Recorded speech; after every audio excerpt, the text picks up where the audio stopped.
Welcome back, my fellow duplicants, to Oxygen Not Included. What is this crazy machine in front of me? Well, this was pointed out here by Derek, and he says they've got this new machine down here in these newly created maps that'll be releasing here in the next couple of days with the automation upgrade. And what this thing is, it essentially deletes heat, I guess, down to negative 175 degrees Celsius if you provide hydrogen to it. So let's take a look at this and see what all we can do with it, because I think this might be a secret to a couple of the other things that we might want to do down here near the bottom of the map. So this thing right here is a hydrogen crystal thermal displacement device, and the crystal is extremely cold and gets colder when hydrogen touches it. So essentially what we need is to pump in hydrogen to this thing right here. So this was found on my current map, which is, as you can see, if you zoom on out here, it's down here near the bottom of the map. I'm not sure where it will be on your map, but I'm guessing if you start a new map here with the latest upgrade that comes out in the next couple of days, you will be able to find this somewhere on your map. At least hopefully you do. And if you do, well, let's see what all we can do with it. So let's set this up. All I need is a pump and some hydrogen. So I'm just gonna go dig crazy here and come up with something real quick.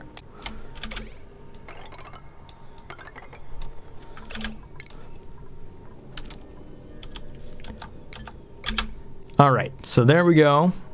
I don't think I can destroy any of these buildings that are down here on the map. You can't dig them up, you can't destroy them, so you kind of have to build around them. So that's what I'm going to do over here. I'll just kind of dig this up. It might be nice that, you know, one day we'd be able to actually destroy this stuff, or at least be able to like displace it or something. But for right now, this is what we got to deal with. So if we go over here, insulated tile, I'm going to use Abyssite for everything here. There we go. So one thing that came to mind, at least with this, is, well, you could turn certain gases into liquids with this thing. I mean, that's useful. The other thing is you could also probably pump something inside of here until it reaches a low temperature and then get rid of it, sort of thing. Obviously, any reason you might need for deleting heat, well, this might be our ultimate solution. The other thing is, does it have a melting point? It does, but it's way up there at 1,500 degrees Celsius, which to me does not seem like that's a mistake at all. Reason being is that lava, or at least the magma down here, will roughly end up around 1,500 degrees by the time you end up using it for any sort of useful thing. Okay, I wonder what happens if you pump the wrong gas to this. Let me just hit save real quick, in case I need to come back. Will it destroy, or will it just get rid of gas? Oh no! Wrong element. So you can't actually hurt this thing. Whatever you do, don't pump the wrong stuff to it. Alright, here we go. Hydrogen. Where are we, hydrogen? So here's a whole bunch of hydrogen. Let's go ahead and enable this to see what it does. Alright, so just to have some sort of idea of how effective this is, over here on the left I have oxygen that I put in at 100 degrees Celsius, 1 kilogram, and this thing should start to run. It also will have a little bit of residual temperature, I guess, to it, but let's see what happens.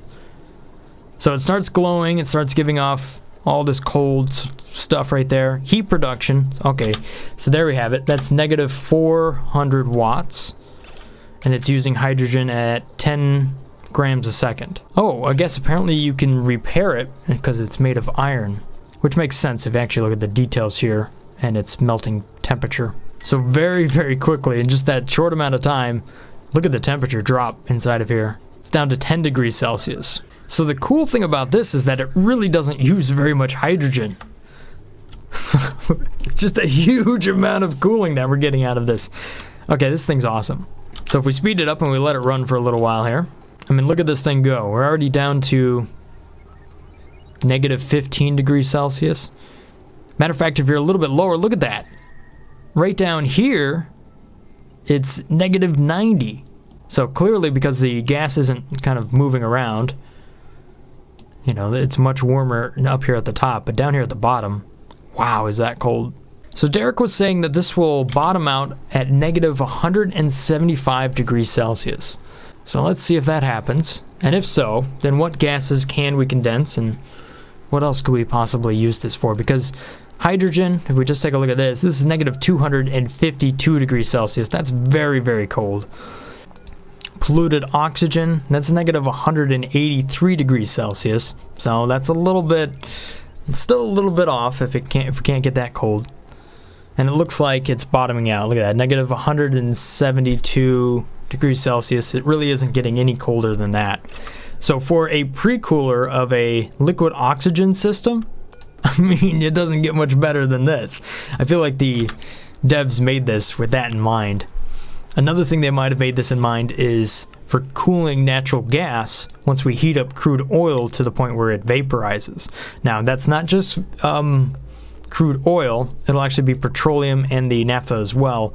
Any of those will turn into natural gas if you get them hot enough.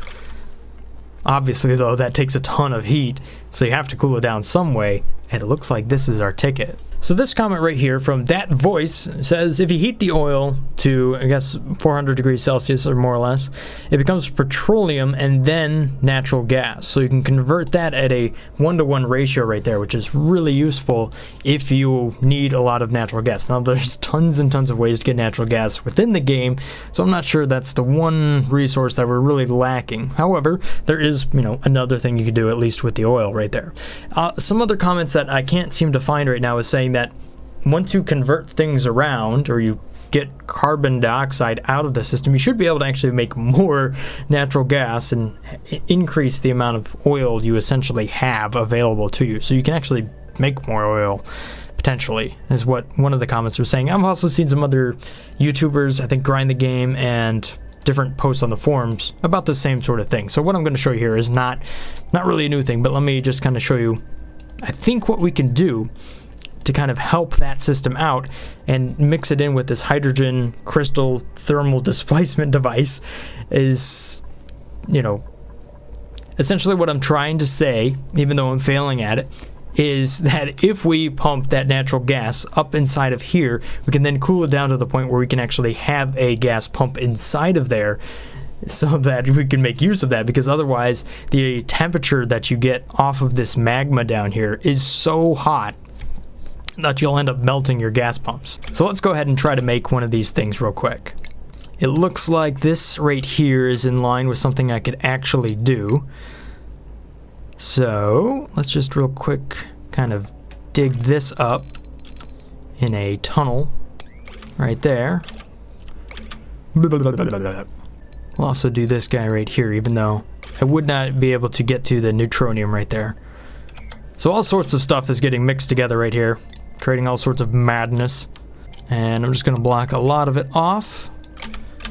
It's fully possible to do this. There we go. And then we'll block this stuff off, just like so. Matter of fact, we'll just go to the whole effort of just closing this off so that we get a nice tunnel. So let's say you were to go to the absolute massive effort of making this happen. And you were to do it so well that you more or less ended up with a vacuum at the end. I mean, which is possible. I mean, we've gone over different methods to build within a vacuum. So that's totally possible. We could do this right here, no problem. We might as well just vacuum this stuff out too. Or near vacuum, you could just kind of use a pump to do that. Down here at the bottom, we can just kind of dig this stuff up. And once we dig into some magma down here, now we have access to some extremely hot energy. Essentially, this is just rock, right? So it's thermal conductivity of 1, and it does not have a huge capacity, which is kind of a drawback for magma. Excuse me? What? Oh no. Oh no. Did they run out of food? Oh well, my bad. There's quite a few of them in here, really. Had too many duplicates anyhow. Had to thin the herd, you know? Seems like Rudy is the one that's able to survive the most. That's terrible. Okay. Dark moment. Nicola, man, you're just not very good at surviving here. Alright, back on topic. Alright, here we go. What we have here is magma down here at the bottom. One of the ways we could kind of potentially get more thermal energy out of this magma is to use one of those thermal shift plates. Now, which thermal shift plate would we want to use? We could use diamond. I mean, it's incredibly useful for what it is. However, diamond has a tendency to rapidly cool anything it touches. you know, because I guess it has a lot of thermal capacity. If we take a look at it, 0.5, and who knows how big these thermal shift plates actually are. I don't know. We could measure them, but for right now, I don't know. Wolframite, though, might be a more practical solution. The main thing is that when you drop down here, you really want this to heat up that crude oil quickly. You know what, for the sake of it, since we just dug through diamond, let's go ahead and throw some diamond down there. Here we go, diamond.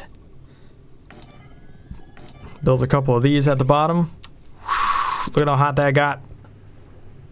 Surprisingly, it did not solidify our magma. It's still holding out. So let's go ahead and do this number, right? We'll just put a little pump right there. Real simple. Make this out of abyssalite, like it ain't no problem. Whoa, no, not like that. Okay, there we go. A liquid vent up here. When you get into high temperature stuff, what you're going to want to use is iron ore, because it has a nice high melting temperature if it's going to be exposed to stuff that's really hot. So one of the side benefits of kind of exploring this automated door option, even though this was kind of, you know, it didn't function properly and it really was not very useful, I did explore some other options down here using naphtha to run through the same sort of doors, and I got this thing so close. The cool thing, though, is that this here is actually capable of keeping like magma on one side and then room temperature on the other side without melting. The reason being is that when you drop this liquid down, it has a perfect vacuum. And having an absolute perfect vacuum means that the temperature cannot move from this door to that door.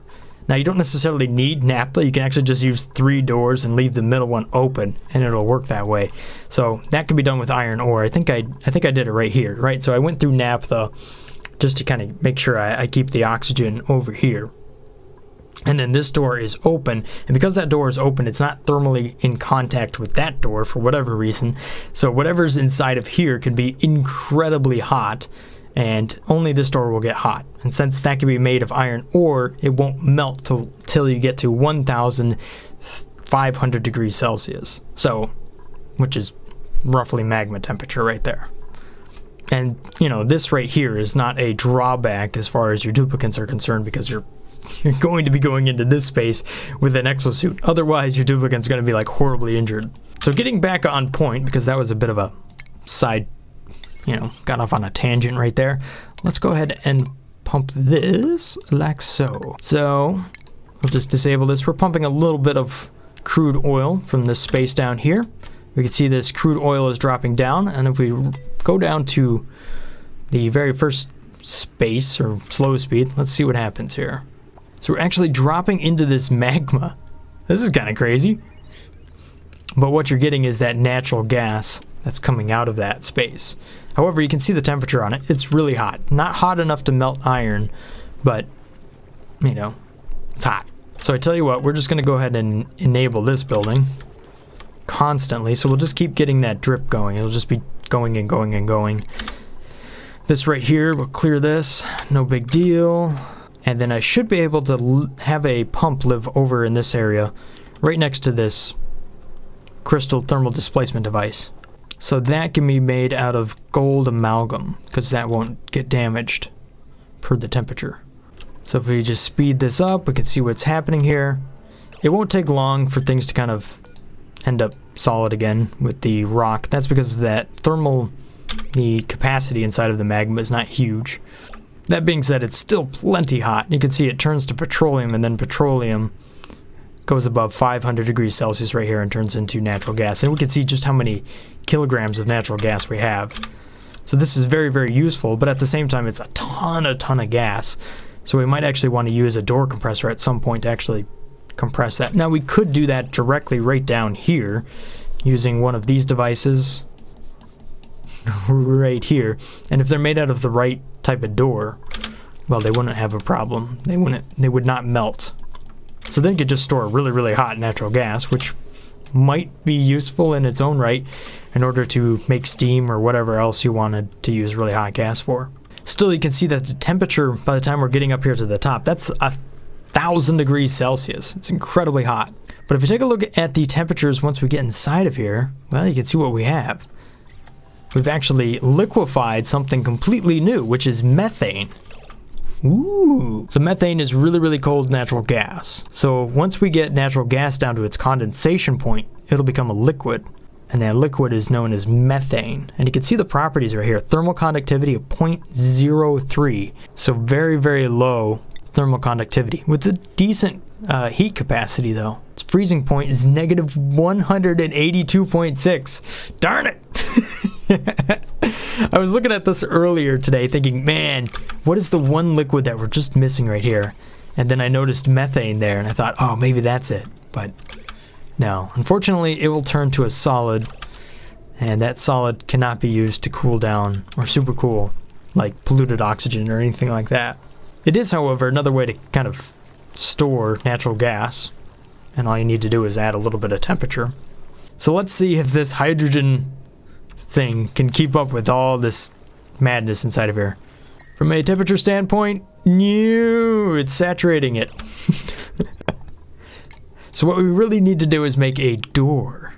See, I don't even know where, I don't really have a plan for this episode. I'm just kind of rolling with the problems as they present themselves. So let's see here. We're gonna have an iron door. There we go. That'll block it off at least.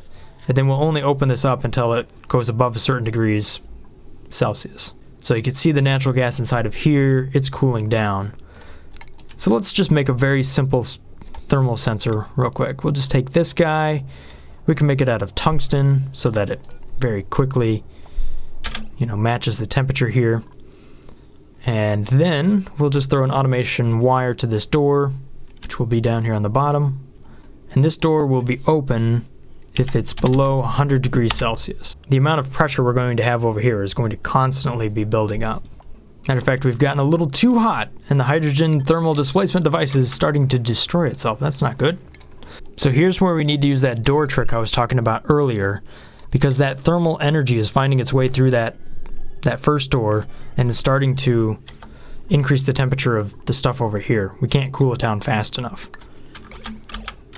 So if I set this one to open, now you can see that the temperature is not finding its way through anymore.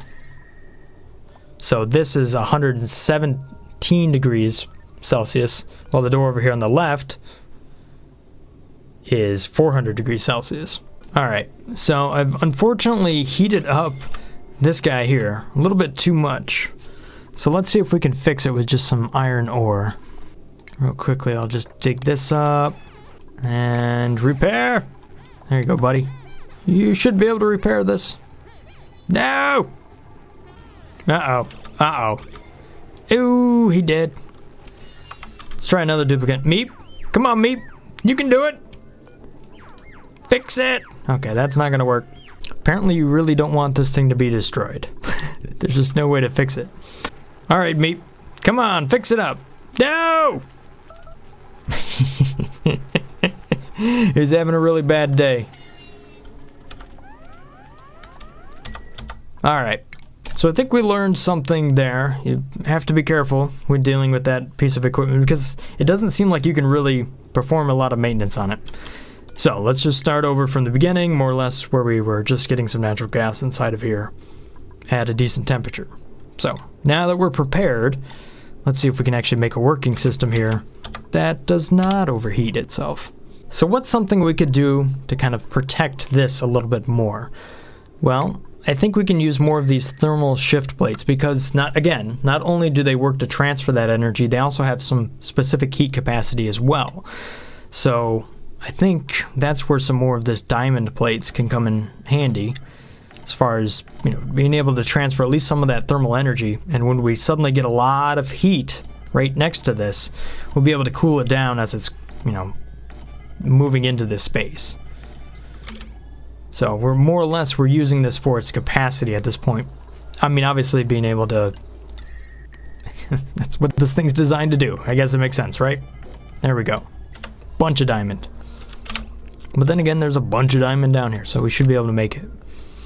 So there's going to be a couple more conditions I'm going to add for this gas pump right here. That's going to be, one, is there enough gas pressure for this thing to run? And the other is going to be the temperature of this gas. Now I want, cooperate. I want you over here. There we go. So this up here needs to be an AND. So there we go, a little bit of an AND gate, very simple. Alright, so let's see if this works. What we have over here on the left, we still have just mountains of natural gas. Absolute mountains. Look at that. Loads and loads of it. However, we've now overcome the amount of... There's magma back there. We've overcome the amount of magma that we have. So we've saturated this. Basically, we've converted about as much crude oil as we're going to get out of at least that spot. Not that it won't continue to go up in temperature, even though I cannot see down there. Meep! Where'd you go, buddy? Oh, this is Norm Meep. Reloaded the game. I need to be able to see. Thank you. I know, it's a little toasty. You'll be alright. There you go. Good job. Yeah, see here, we can see the rock is just 200 degrees Celsius. It's just not hot enough. There are pockets of really hot stuff. It's going to take a long time to kind of heat this stuff up now. I tell you what, this thing here works a whole lot better in hydrogen than it does in natural gas. So I think having natural gas directly in this space is not the winning ticket. I think if we want to get the most out of this, we got to surround this with the hydrogen that it's powered by. And then pump that hydrogen into another spot if you want to cool something that's real hot, like this natural gas. You know, like a chamber right next to it, and then use the thermal shift plates between the two gases. Okay, so to reproduce what I had, I need a thermal sensor. I also need the Atmos sensor. There we go. An AND gate right here. And then a pump somewhere on top of that. I'll tell you one of the more annoying things with this automation, I guess, stuff, is that I feel like it takes up a lot of space. Like, it just kind of makes laying out equipment a lot more tedious. Maybe not a little bit, maybe I would say a lot more tedious. You got to think of where all the little sensors and stuff are going to drop. So it's a little bit of a pain in the butt, in my opinion. I'd kind of like it if it was just on a different level or something like that. I don't know. There's got to be a more convenient way to work with it. Alright, so that should be all set up. Let in a bunch of natural gas. And let's see how this works. So inside of here, 80 degrees Celsius right off the bat. And then it's kind of shifting around a little bit over on this side. Tell you what, if I take this down to like just 1 kilogram of hydrogen, I think we'll see a little bit more, something more interesting for you guys. See? Isn't that more interesting? Come on. Drop that temperature down. You know you want to. There, what if I do that number? Okay, so we can see that the temperature is dropping. Although this switch hooked up to that pump, I don't know if that's the right idea. I suppose it's just fine. Hey, there we go. Okay, so there's something more interesting. Look at this. Look at how yellow and cold that is. This hydrogen crystal thermal displacement device. I mean, it's basically a giant wheezewort. That's really all it is.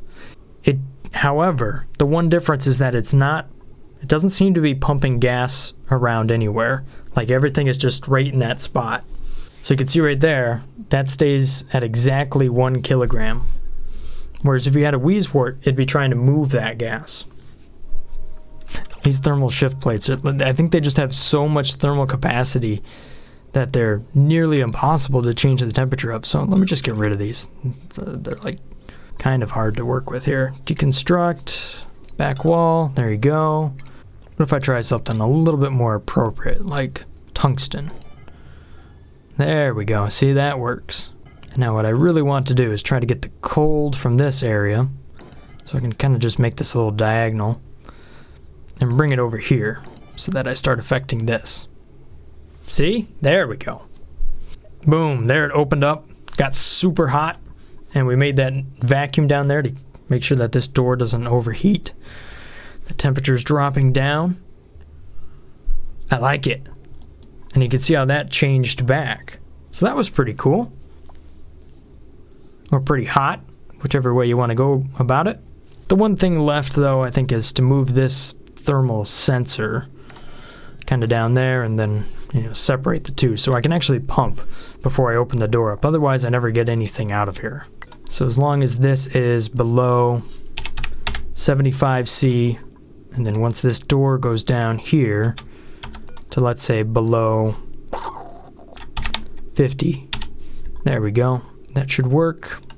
And this is relatively simple. Nothing too complex down there. Okay, so if we let this speed up a little bit, let's see what happens.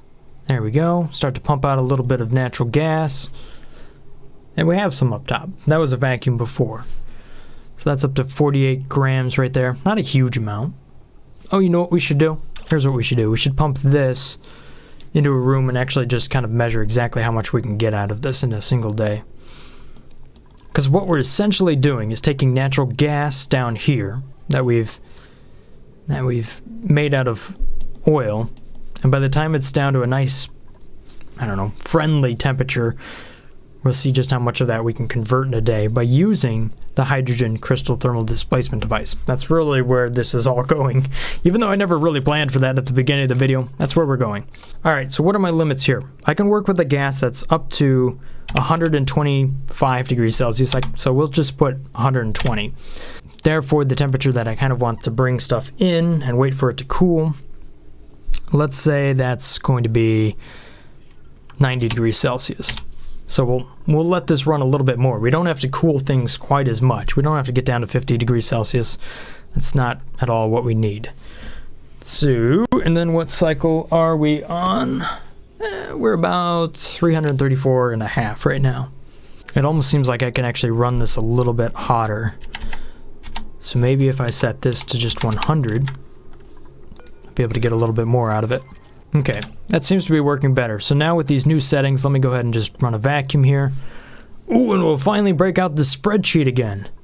I know you guys have been missing that. Alright, so the system looks like it's working really good now.